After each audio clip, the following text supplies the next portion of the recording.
4장 이 말씀은 세상 끝에 일어나는 징조를 말합니다. 성경은요, 세상의 끝이 있다고 합니다. 세상의 시작이 있었고 세상의 끝도 있었고 그 다음에 마지막 때가 있는데 말세 때가 있다고 합니다. 그래서 몇 가지 뚜렷한 하나님의 그 말씀, 메시지 중에 창세기가 시작되었다 했고요. 세상에 분명히 나는 알파와 오메가의 끝이 올 것이다 라고 이야기하면서 끝부분에서 누가 태어났다라고 하는데 그게 예수 그리스도.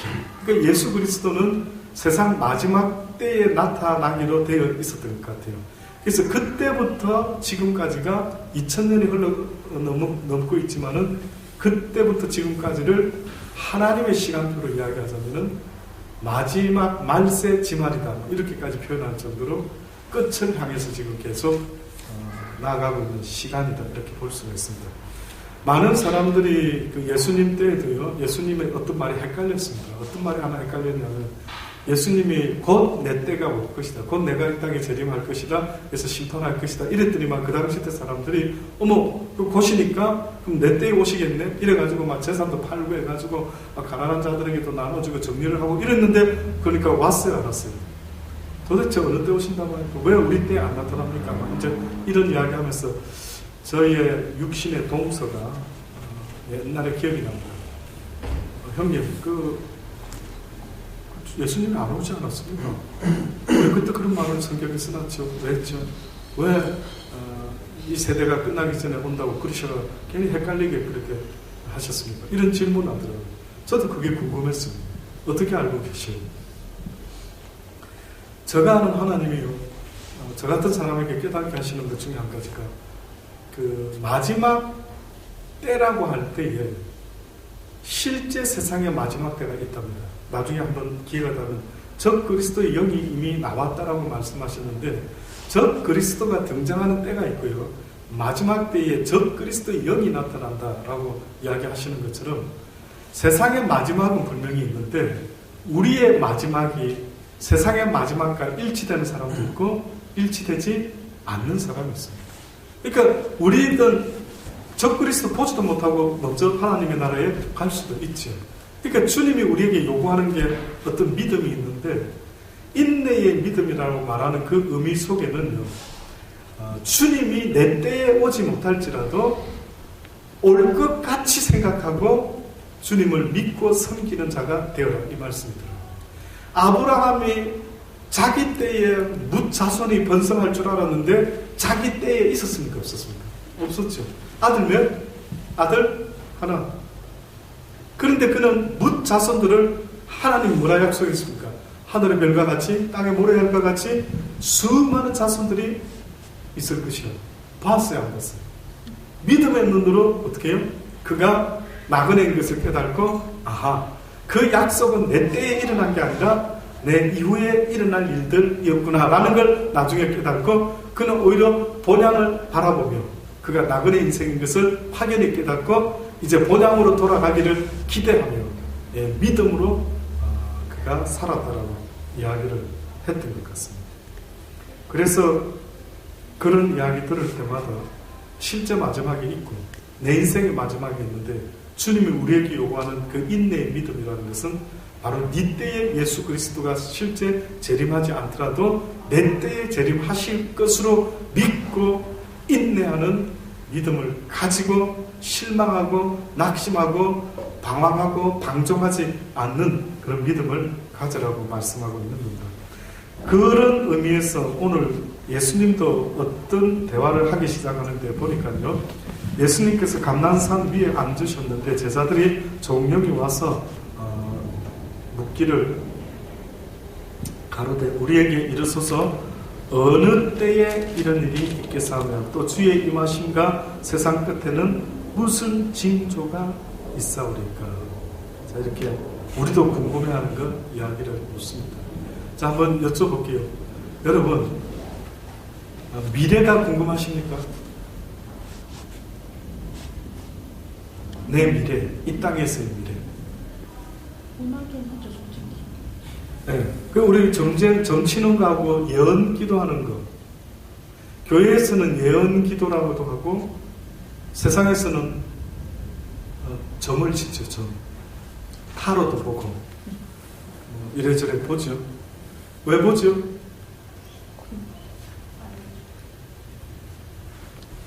그것이 알고 싶다고 그렇습니까?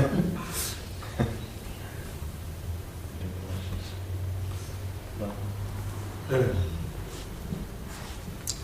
성경에는 미래를 모르게 해놨다고 그러죠. 왜냐? 믿음의 삶을 살아가도록 하나님은 원하는데 미래를 알고 움직이면 그게 믿음이 가능할까요? 가능할 수 없을까요? 가능할 수 없다. 믿음이라는 단어가 믿음 되려면 믿을 수 없는 상황이 전제될 때에 비로소 믿음은 믿음 될 수 있다.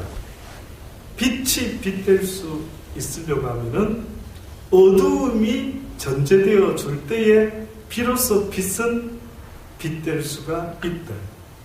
어두움 없이 밝음 속에서 빛이 빛이라고 말할 때 그걸 깨닫는 인생은 하나도 없다. 그래서 하나님의 사랑과 그 은혜와 자비와 긍휼하심을 베풀기 위해서는 할 수 없이 인간을 어두운 죄악 가운데 불순종 가운데 가둘 수밖에 없는 하나님의 뜻을 깨달으라 합니다.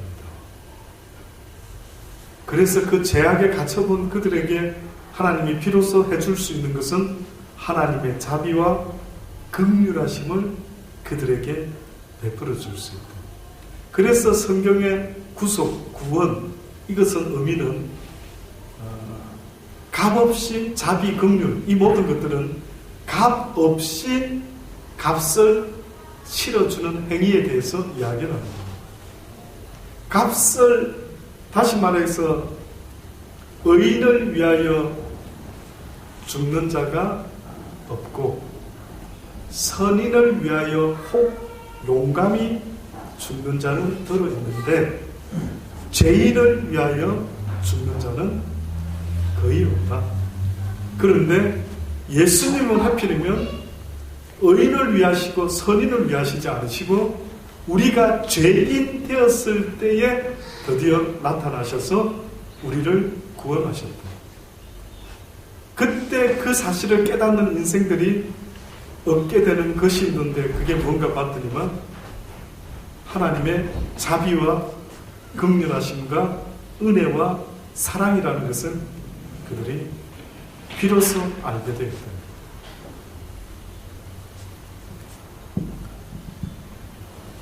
자, 어쨌든요, 이 마지막 때에 대한 걸 예수님이 오신 게 아마 마지막 때 시대인데 뭔가 좀 궁금한 게 있었던 겁니다. 제자들이 종령이 와서 가르쳐 우리에게 이르소서 어느 때 이런 일이 있겠습니까? 주의 임하심과 세상 끝에는 무슨 징조가 있사오리까? 궁금했습니다. 마지막 나중에 무슨 일이 일어날지 예언. 제가 예언 이야기 하다가 그랬습니다만 성경에서 예언의 은사라고 이야기할 때 예언의 은사의 목적이 뭘까요? 혹시 생각해 보신 적 있습니까? 예언의 은사, 누군가를 예언해 줄 수 있다. 그럼 그 목적이 뭘까요? 기도로 준비하는. 예, 그럴 수 있고요. 덕을 세워서 교회를 세우게 하는 예. 그러니까 예언이 개적인 예언이 분명히 있는 것 같고요.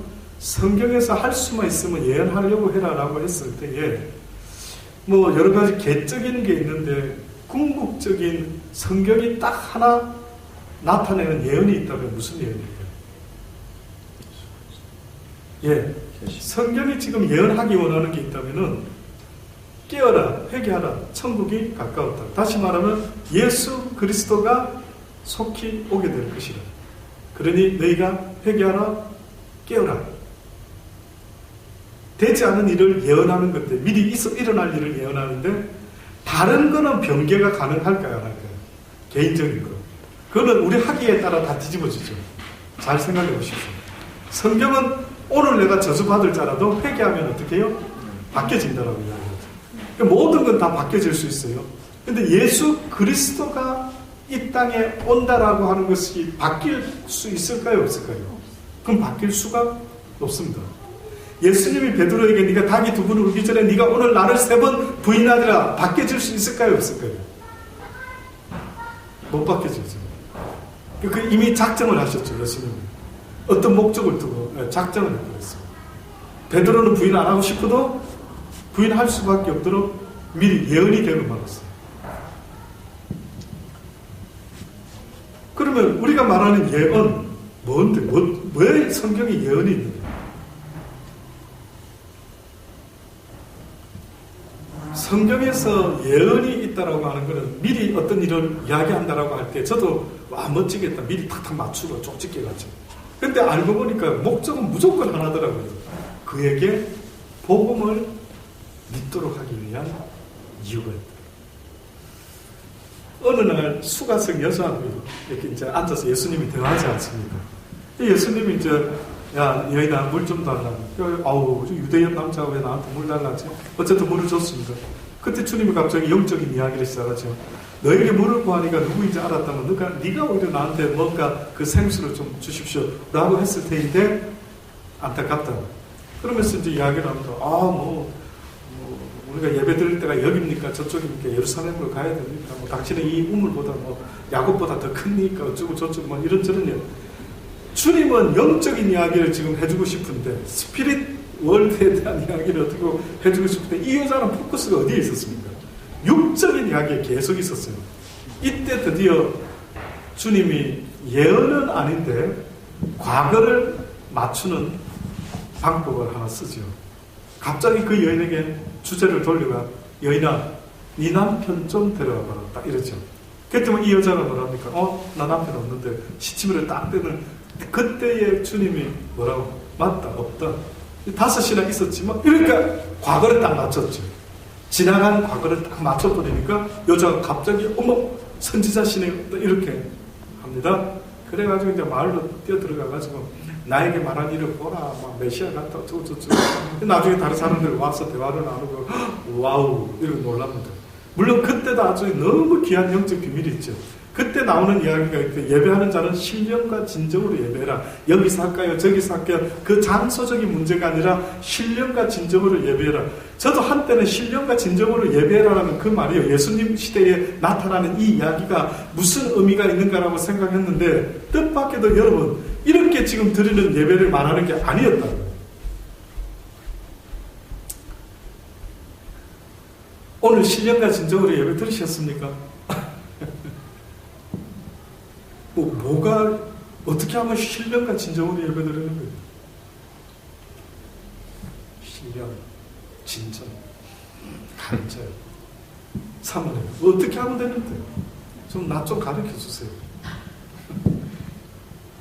솔직히 어떻게 예배 드리는데? 여기 앉아서 할 게 뭔데? 간절, 신령, 진정. 물론 하나님께 예배 드린다라고 할 때는 우리는 할 수 없습니다. 박가영은 하나님께 신령과 진정으로 예배 드릴 수 있는 존재가 안 되죠. 본인이 신령과 진정한 사람이 되지 않으면, 본인이 용서받은 죄인이 되지 않는 한은 이 자리에 앉아 있어봤자 하나님하고 관계가 없다랍니다. 그런데 신령과 진정이라는 것은 결국 아벨과 같이 거듭난 사람의 예배. 근데 그 거듭난 사람의 예배가 우리가 생각할 때는 오늘 이 시간에 예배 드리는 시간으로 알고 있잖아요. 저도 그랬고요. 근데 뜻밖에도 하나님은 뭐라고 말씀하시냐면 찬미의 제사와 선을 행하는 제사, 이 두 가지를 빠뜨리지 말고 행하라고 해요. 결국은 성경이 말하는 가르쳐주는 예배는 여기 앉아있는 이 시간 신령과 진정이 아니라 이제 너희가 신령과 진정으로 예배드릴 때가 온다라고 했던 그 예수님이 수가성 여자에게 그 마을 사람들에게 말했던 의미가 뭔가 보니까요. 이제는 내가 하나님의 말씀에 순종하는 살아있는 산 제물의 삶의 예배, 이것을 드려야 될 때가 왔다라고 이야기하시는 것 같아요. 그러니 여러분이 이 시간만 지키고 집에 돌아가서 앞으로 만나는 사람을 대할 때에 함부로 대하고 또 여전히 세상 사람들처럼 나한테 이익이 생길 때만 움직이고 이런 식의 마음가짐을 가지고 인간관계를 하게 되면은 결단코 그 사람의 예배 가운데는 진정과 신령과 진정이라는 게 있을 수가 없는 거예요. 근데 아벨은 하나님의 말씀에 순종했던 그의 모습이 도무지 먹고 살 수 있는 그런 상황이 아닌데 양을 키워서 했던 그 이해할 수 없는 자기를 위하지 않는 하나님을 위해서라면 순종하는 그 삶의 모습이요. 성경은 신령과 진정의 예배자의 모습이다. 이 설교하는 이 시간이 저에게는 예배 시간이 아니고요. 또 주중에 돌아가서 더 이제 문제는 나의 아내와 대화 나눌 때 어떻게 하면 내 아내가 당신이 나를 사랑하는 줄 이제 내가 알겠나이다. 이런 고백이 나올 수밖에 없는 그것을 기대하면서 그런 생각 해본 적 있어요. 나만 이런 생각. 집사님 그런 생각 하셨어요? 거의 날마다 상황이 그래. 상황이 그렇지만 너무 막 애절하고 저도 우리 집사님 부부 만나고 나서 괜히 기도 제목이 하나 더 생기는 것 같고 제가 막 저가 그러는 것 같은 느낌. 어떤 뭐라고 설명하기 못할 어떤 애절함이 생기더라고요. 저는 그 전에 예배하면 여기 이 시간 지금 이게 예배인 줄 알았어요. 그런데 어느 날 그 전능자께서 저에게 깨닫게 하는 거는 네가 지금 사랑으로 모든 일을 대하고 있느냐? 그거 먼저 돌아봐라. 네가 사랑 없이 외치는 복음, 네가 사랑 없이 행하는 모든 것, 네 사랑하는 사람부터 죽이고 있다. 해필이면 네가 교회에서 목사다 보니, 선교사다 보니, 강사다 보니 그 폼을 유지하려고는 무던히 애를 쓰는데 품위 관리는 어마어마하게 하는데 집에 왔을 때 내 아이들이, 내 아내가 한마디로 어이구 당신이나 잘하셔 이러고 앉아있는 거예요. 우리가요 가만히 보면은 교회에서 인정받으려고 할 때는 막 어떻게 보면은 사람에게 인정받으려고 할 때는 막 목숨을 겁니다. 그렇죠? 근데 특히 아내와 부부의 관계 속에서는 가장 만만하면서도 가장 편안하게 하기는 하는데 그 부분에 대해서는 오히려 하나님 말씀에 내 아내를 내 몸과 같이 사랑하라, 내 남편을 주라고 부를 수 있는 마음을 가지라, 뭐 이런 부분에 대한 애쓰는 노력은 별로 없는 거예요. 어떻게 보면 정은찬 선교사 경우도 제가 들어보니까 막 뭐 교환 작성하고 뭐 보산나마 할 때는 시간이 뭐 얼마나 바쁜지 늘 저보고 물어보면 막 바쁘답니다. 야, 얼마나 바쁘면은 막 주중에 뭐 칼국수 한번 먹자 했는데 또 넘어갔죠. 와, 돈이 없을 거예요. 그래서 나는 어느 때 야 얼마나 바쁘지? 도대체 얼마나 바쁘면은 칼국수 하나 먹을 시간이 없어요. 근데 들어보니까 막 진짜 어떻게 보면 뭐 공부하시는 일에 막 성경 연구하는데 막 점수 꽤나 주고 막 또 증거가 있고 열심히 공부했고. 근데 문제는 내 아내가 지금 나와 살면서 어떤 피해를 느끼는지를 더 연구 조사를 해야 됩니다.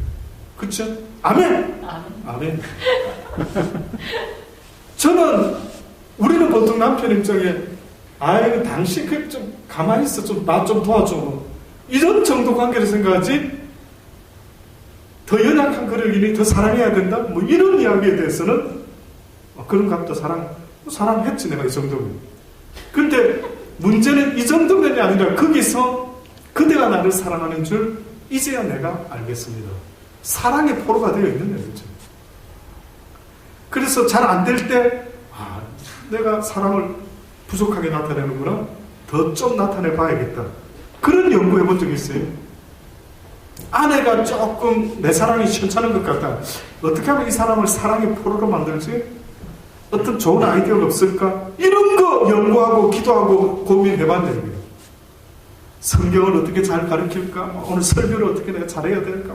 자료 찾고 이거에 대해서는 저도 누구보다도 잘한다. 누구보다. 설교 준비하는데 애들을 시끄럽게 하면 승자봐! 애들 좀 조용 안 시키고 지금 설교 준비하고 있잖아. 안 보이나 이런 게 이러면서 이야기를 했죠. 와, 나는 그러면 하나님이 이 목사 너무 애쓴다야. 착하고 충성된 종. 난 이 소리 들을 줄 알았습니다. 근데 어느 날 아니더라고요. 와, 그랬을 때에 제가 쌓아왔던 모든 게 와르르 무너질 때였었어요. 그 뭐지? 아니 이까짓 거 아내한테 뭐 그 신경 쓰지? 다른 사람이 더 중요하지 내 인생에.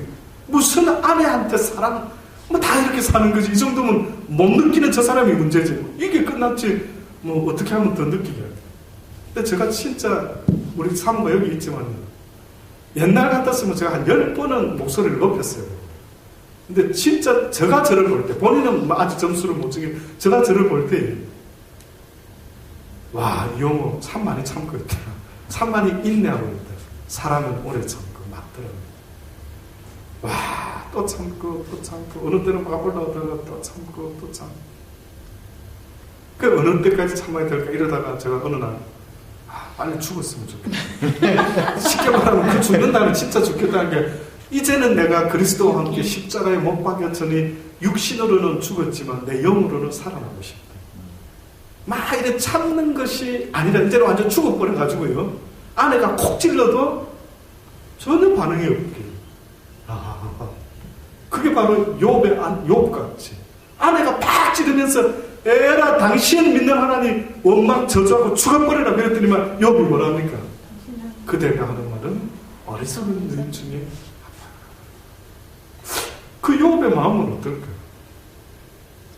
내가 우리 재우 집사가 화 안 낸다 할 때 진짜 연구합니다. 저를 이쁜이라고 항상 불러주고. 이쁘고 그거 난 언제 특강 한번 해.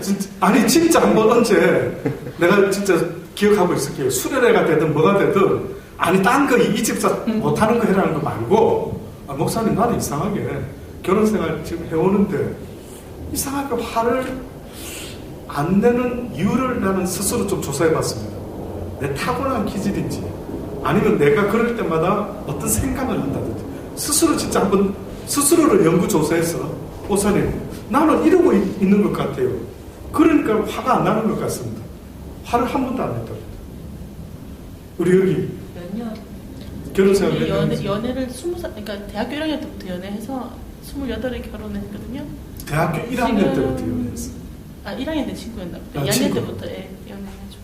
프로포즈도 이쪽이 먼저 거의 했다. 제가 네. 저는 처음에 안 믿었어요. 근데 진짜 보니까 이런 경우도 있구나. 화를 한번 어때요? 우리 죄송한 부끄러운 고백, 연약한 나는 죄인으로서 어때요? 화를 평균 일주일에 한 몇 번 냅니까? 아니면 한 달에 한 번, 1년에 한 몇 번? 안 세워봤어요. 많아서 안 세운 겁니까? 너무 적어서 안 세워진 겁니까? 서로에게 부끄러움이 부끄럽습니다. 솔직하게, 이런 건 솔직하게 해야 됩니다. 네. 그래서 세워주면 안 됩니다. 주님 앞에서 있는 그대로 해줘야 나를 돌아보고, 그렇죠? 전혀 요동하지 않습니다. 그렇습니다. 네. 뭐 자세한 그 의미 깊은 뜻은 제가 잘 모르겠는데, 그러나 저는 예배 잘하고 설교 잘하고 신학교 공부 잘하고 이러면 하나님 기뻐하는 줄 알았어요. 근데 제가 어느 날 그래서 재우 집사를 보면은 만약에 하늘나라 갔는데 재우 집사가 예수님 가까이 있고 내가 더 멀리 있다 이러면 난 너무 억울할 것 같은데 너무 저 사람은 그냥 세상 돈도 벌고 막 맛있는 거 먹고 똑같은 하면서 한 것 같은데 하나님 가까이 있는데 그럼 내가 주님께 따지고 주님 뭡니까? 그 주님 보시는 그게 이유가 뭡니까 했을 때 너는 화 많이 내지 않았느냐? 너는 마땅히 사랑해야 될 그 아내를 사랑하지 않지 않았느냐?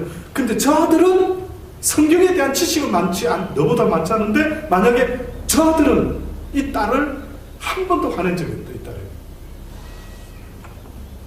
그렇다 한다면 할 말이 없어지잖아요. 그래서 제가 언젠가 한번 특강을 해봤습니다. 들어봤습니다. 왜 불명이 미울 수도 있는데 박 집사가 무조건 다 이뻐서 그렇다? 난 그렇게 생각하지 않습니다. 제가 잘못했는데 은혜가 좀 떨어졌나 보다 이렇게 얘기하죠. 네, 오히려 자기가 얘기해요. 은혜가 좀 떨어졌나 이렇게 물어봐요. 아, 이쪽에서 화를 내면. 제가 화를 내면. 네. 오히려 화내면 막 한바탕 해야 되는데, 당신 화내는 거 보니까 그대가 은혜가 좀 떨어진 것 같은데, 이렇게 오히려 알려준다고. 의외죠. 우리는 무슨 존경할 사람이 대단한 막 신학교 총장님, 뭐 어떤 위대한 목사님 이런 것 같은데, 그래서 제가 진짜 어느 순간부터요, 뜻밖에도 설교에는 목숨 안 겁니다. 설교에는. 제가 무슨 설교 뭐 들여다보고 하는 스타일도 아니고요. 설교에는 목숨 안 겁니다. 근데 삶에는 목숨을 겁니다. 얼마나 빠둥빠둥하는지 모릅니다. 이 사랑을 어떻게 표현하지? 우리 이집사님하고 대화할 때도 저 머릿속에서는 온통 좋은 말을 해도 이 사랑이 양념이 착 붙어져서 나가야 되는데 이거 어떻게 묻히지? 어떻게 사랑을 듬뿍 담지? 사랑을 담는 법을 잘 몰랐어. 누가 나한테 그거 가르쳐주지 않았어. 누군가가 커피를 따라가지고 줄 때에 커피 한 잔 드시죠? 아들아, 그건 사랑이 느껴지지 못한단다. 꼭 커피를 따라서 누군가에게 사랑으로 대접하고 싶으면 아들아, 쟁반 하나를 받쳐가지고 커피를 딱 따라가지고 공손하게 두 손으로 들고 그 다음에 그분한테 들을 때 자, 커피 한 잔 드시죠. 조금 미소를 적당히 먹으면서 한 잔 드시지요. 이런 거는 저는 배워본 적이 없습니다. 이런 거 배워본 적 없습니다. 물에 행하지 말아라. 절대 누구 만나면 함부로 툭툭 이렇게 하면 안 돼. 항상 웃는 얼굴을 해야 되고 항상 젠틀하게 대해주고 항상 어떻게 내가 그리고 네가 항상 주인처럼 앉아있으면 안 되는 거야. 이렇게 항상 딱 하고 있다가 상대방에 반찬이 떨어졌다. 얼른 반찬 갖다 주고 얼른 이렇게 돕고 얼른 서빙하는 사람처럼 네가 항상 그렇게 사랑으로 섬기는 자. 나 예수가 이 땅에 온 것은 섬김을 받으러 온 것이 아니라 섬기러 왔다고 말했으니 너희도 사랑의 종이 되어서 무슨 사람을 섬기는 자가 되어라 했으니 이제는 내가 대접받아야지 하는 자세는 안 된대요. 네 자세가 지금 그래서 목사가 목사다 뭐 이런 말까지 인터넷에 있지 않다는 거예요. 잘 돌아보십시오. 무슨 대접받는 자기가 무슨 대단한 것 같아 보이죠. 나중에 아버지 나라에 갔을 때 네가 어찌하여 대접을 받아보느냐. 네가 어찌하여. 예, 그래서 얼른 본문으로 들어가서 마치겠습니다. 이 마태복음의 마지막 때 징조를 부릅니다. 예언 아까 이야기 들었죠.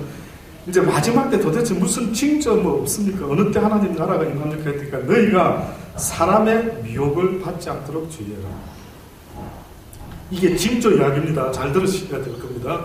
우리는 징조 생각하니까 보통 사람은 전쟁, 기근, 흉년, 날씨, 기온 변화 이런 거는 잘 알고 있는데 미혹은 전혀 생각을 안 하고 있더라고요. 미혹.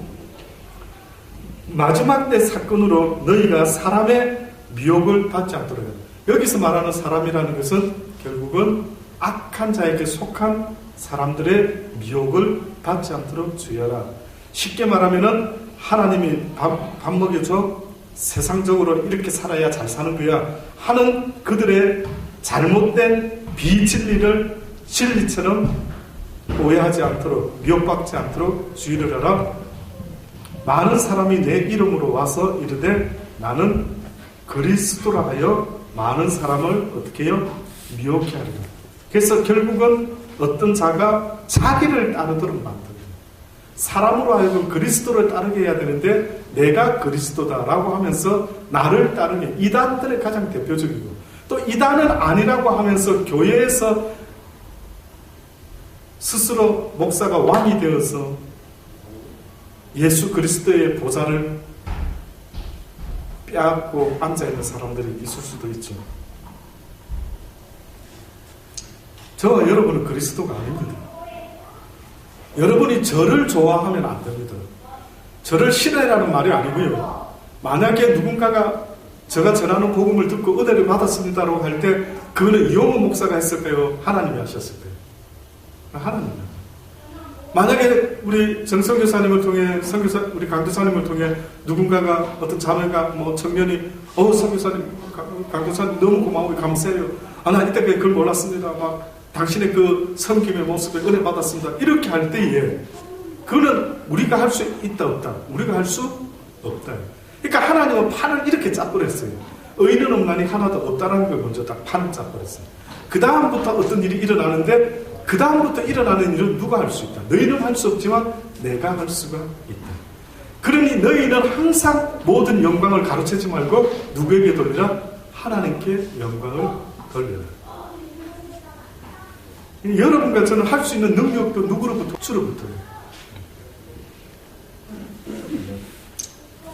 난리와 소문을 듣겠으나 너희는 삼가 두려워 말라. 자, 이제 우리가 늘 들었던 이야기가 이런다. 미혹하는 일이 일어나는데 미혹뿐만 아니라 그 다음에 이제 또 난리가 이제 일어나고 민족이 민족을 나라를 대적하여 일어나겠고 처처의 기근과 지진, 자연 재앙이 있고 이 모든 것이 재난의 다고요 시작이다. 끝이 아니랍니다. 이제 시작이랍니다. 그때 사람들이 너희를 어떻게 해요? 환란에 넘겨주겠으며 너희를 죽이리니 너희가 내 이름을 위하여 모든 민족에게 미움을 받겠다. 나중에 예수 믿는 크리스찬이라는 이름만 들어도 잡아 죽이려고 하는 환경과 여건이 온다고 지금 분명히 미리 예언을 하고 있습니다.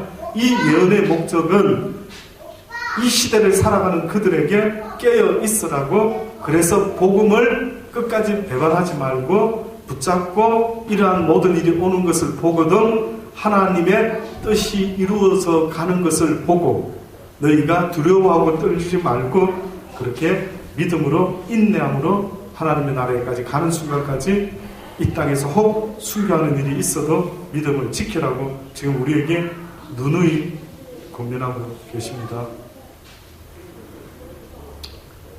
이 땅은 어차피 잠깐 있다 가는데요. 그 나라가 실체라는 걸 잊지 마십시오. 부족한 저에게도 하나님이 어느 날 그런 경험을 시켜주셨는데 그 짧은 경험 속에 얼마나 좋았으면 그냥 내가 여기가 좋사오니 그냥 여기 있게 해주십시오라고 했던 적이 있었습니다. 그냥 육신 속에 다시 오지 않고 그냥 제가 느꼈던 간단한 고백은요. 내 영혼이 이 제 많은 육신을 벗어나서 하나님의 은혜 가운데 한번 그 경험을 시켜주셔서 하나님 나라 경험을 해봤는데 내 영혼이요. 가만히 있지를 못하고 뭐라고 있느냐면 와우 하나님은 위대하시고 광대하시고 영원하시고 충만하시고 모든 이의 찬양을 받으시기에 합당하신 여호와십니다 하고 목이 터져라 외치고 있더라고요. 근데 그 오감이 육을 떠난 내 영혼이 얼마나 자유로운지 이루 말할 수가 없어요.